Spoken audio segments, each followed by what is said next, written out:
অনেকে বলে রাতে আয়না দেখা ভালো না, তাকে আদৌ সত্য কোরআন হাদিসের যুক্তি পেশ করুন। এটা কোনো আয়না ব্যবসায়ী মাসালাটা বাইর করছে মনে হয়।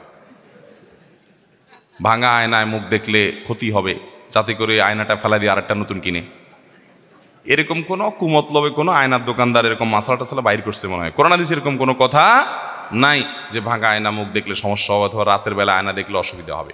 আমি মাঝে মধ্যে চিন্তা করি কিছু কিছু বানোয়াট মাসআলা আমাদের সমাজে কোত্থেকে আসলো। মনে হয় কোনো মুরব্বীরা ভালো উদ্দেশ্যে হাদিসগুলো বানাইছে।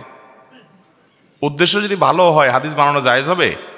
মান কাযিবা আলাইয়া মুতাআম্মিদান ফালিয়াতাবাওয়া মাকআদাহু মিনান নার। নবীজি বলেছেন, আমার নামে কেউ যদি মিথ্যা কথা বলে, ইসলাম বলে নাই সে নিজে থেকে বানায় বলল, সে যেন জাহান্নামের টিকেটের রিজার্ভেশন করে নিল। এরকম ভয়ঙ্কর একটা ব্যাপার। তো আমাদের দেশে দেখা যায় যে ওরকম অনেক কথা আছে। ধরেন একটা আছে রাতে নখ কাটা ঠিক না, শুনছেন আপনারা?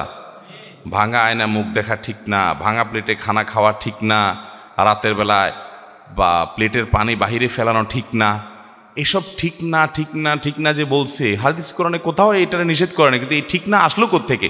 আমি চিন্তা করি মাঝে মধ্যে এটার উত্তর পাই। আমার কাছে মনে হয়, আমার ভেতর থেকে উত্তর আসে এটা যে মনে হয় কোনো সময় মুরব্বীরা মনে করছে রাতের বেলায় পোলাপান নখ কাটতে গিয়ে অন্ধকারের মধ্যে আগে যোগে আপনার বিদ্যুৎ ছিল না, আপনার হারিকেন মোমবাতি বা চেরাগের লাইটে নিবু নিবু লাইটে নখ কাটতে গিয়ে আঙ্গুল কেটে ফেলতে পারে পোলাপান, এই জন্য মাসালা বাইর করছে রাতে নখ কাটা ঠিক না।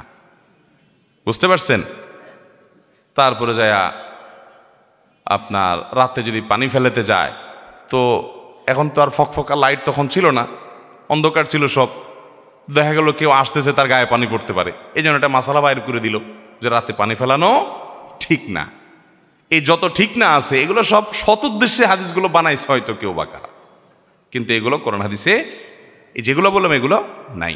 এগুলোর উপর আমাদের সাবধান থাকতে। হ্যাঁ, ভাঙা প্লেটে আপনি খাবেন না, সেটা হয়তো এই কারণে হতে পারে যে ভাঙা জায়গাতে জীবাণু থাকতে পারে, পরিষ্কার ভালো করে হবে না, এই জন্য আপনি না খাইতে পারেন, সেটা স্বাস্থ্যগত বিষয়। শরীয়তের কোনো সে এখানে নাই, নিষেধ করে নাই। এখন কোনো প্লেটের দোকানদার যদি ফতোয়া বানাই দেয় যে ভাঙা প্লেটে খাবেন না, ওটা ফালে দিয়ে নতুন আরেকটা কিনবেন, তাহলে এটা তো ধান্দা হবে, বদমতলব হবে। বিধায় সমস্ত কথা কোরআন হাদিস দ্বারা প্রমাণিত নয়।